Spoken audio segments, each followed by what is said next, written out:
May 5 bagong nilabas na pabango si Tory Burch, so let's review! So bago tayo mag-umpisa, yung lipstick na gamit ko is another pencil, and this is Makeup Forever Artist Color Pencil. This is in the shade 714 Full Red. Hindi ko to nakikita dito sa Philippines, etong Artist Color Pencil, but I haven't been to any Makeup Forever store lately, and nabibili ko to actually sa Europe. So I'm not sure kung baka sa Europe lang to available. So meron akong notes kasi 2 bottles lang yung binili ko out of 5 na meron sila. I think 5. Kung di ako nagkakamali, check ko dito sa notes ko. And may isa akong gusto pang bilihin, but hindi ako nagmamadali. Etong 2, yung una kong nagustuhan. So ganito yung box niya, na iba lang yung kulay nung etong parang design sa gitna. And eto naman yung bottle, and what I have is 90 ml, and this is the biggest they have, 90 lang. I think meron silang 50 ml. Actually, naamoy ko to sa Tory Burch sa Greenbelt, but nung time na bibilihin ko yung isa pang pabango, etong next na bottle na i-mention ko, ubos na yung malaking bottle. And pumunta pa ako sa Rustans kasi meron sa Rustans ng Tory Burch also na bags and also perfume. So doon ako nakabili. So unahin ko muna tong Sublime Rose kasi eto talaga, nakailang amoy ako sa kanila, yung gustong-gusto ko, una kong nagustuhan dun sa 5 bottles. So this is a rose scent, kaya nga Sublime Rose yung pangalan niya. And sa initial na spray, amoy green na rose siya na ang sharp. Rose but youthful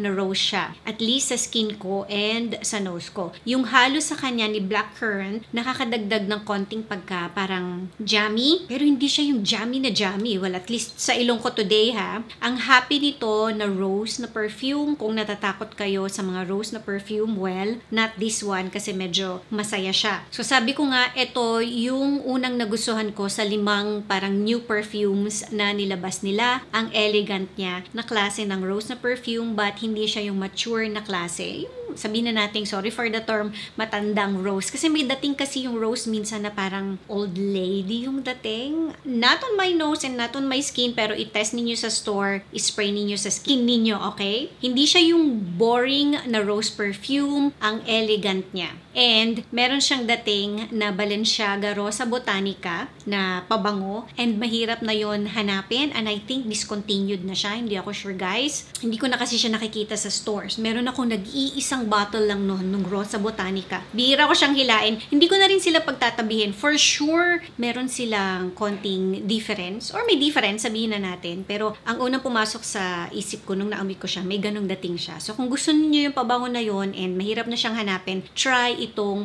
Sublime Rose. So, hindi siya masyadong magbabago hanggang sa dry down. Papasok lang si patchouli, pero hindi ganun kalakas yung patchouli. Kaya, it's nice. This is good for everyday, and pwede din siyang signature scent. But kung sa office ninyo gagamitin, just control yung spray ninyo, guys. Kasi malakas siya. Kaya siya yung una kong nagustuhan kasi parang, gusto ko yung amoy niya, and panalo kasi malakas, diba? Any age could wear this. Men or women could wear this. Pero sa lalaki, i-test nyo muna kasi baka hindi ninyo magustuhan yung pagka-rosy ng dating niya. But then again, may pagka-green na rose siya eh. May kalapit din siyang amoy sa diptyque, pero hindi ko na ma-pinpoint kung ano. So may pagka-diptyque yung dating niya. Second bottle na nagustuhan ko is itong Cosmic Wood. This one, sa initial na spray, amoy dahon siya ng kalamansi na alam mo yung pinunit mo, ganun siya. Very clean, musky na floral. Yung jasmine niya, amoy orange blossoms. Sa akin ha, sa umpisa.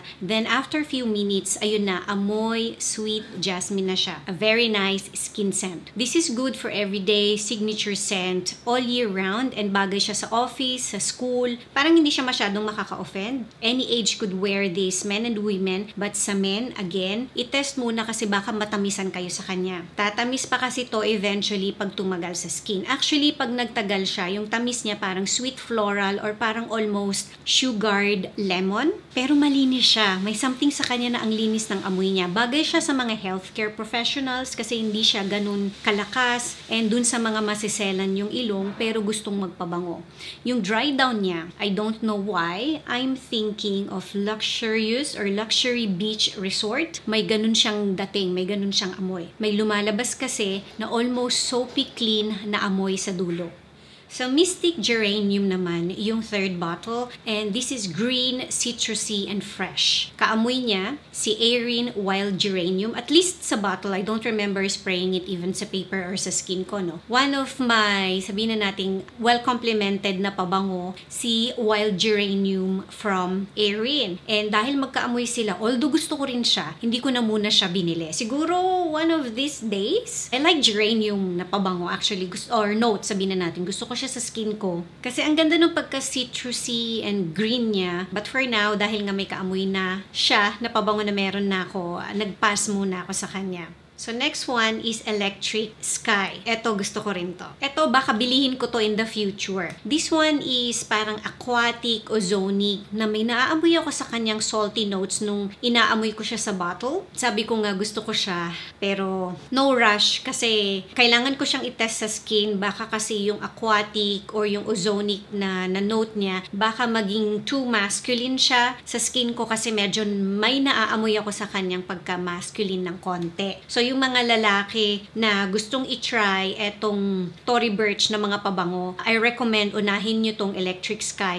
I think magugustuhan nyo siya. But, syempre, pwede nyo ring i-try yung ibang mga scents, pero eto, I think, mas madali siyang gamitin ng lalaki. The last one is Divine Moon. Okay, this is a soft floral, light and fresh, and super safe siya na floral na perfume na, I'm sorry guys, dun sa mga gusto tong pabango na to. This is almost parang ang simple na klase na soft floral na pabango. Masyado lang siya kasing safe for me or to my liking, but sabi ko nga, sa bottle ko pa lang siya naaamoy, hindi ko pa siya natetest sa skin, sa paper, sa damit. So, tignan natin. Kung may magre-regalo sa akin ito, gagamitin ko siya kasi madali siya gamitin na floral na pabango. Actually, marerecommend ko siya sa mga high school students pataas na parang gusto pa lang mag-try ng mga floral na pabango. This is very, very safe and easy reach siya na light na floral na perfume. So, ayan na guys, yung 5 bagong pabango from Tory Burch. Alin dito yung naamoy nyo na nagustong-gusto ninyo or alin dito yung nabili na ninyo? Thank you for watching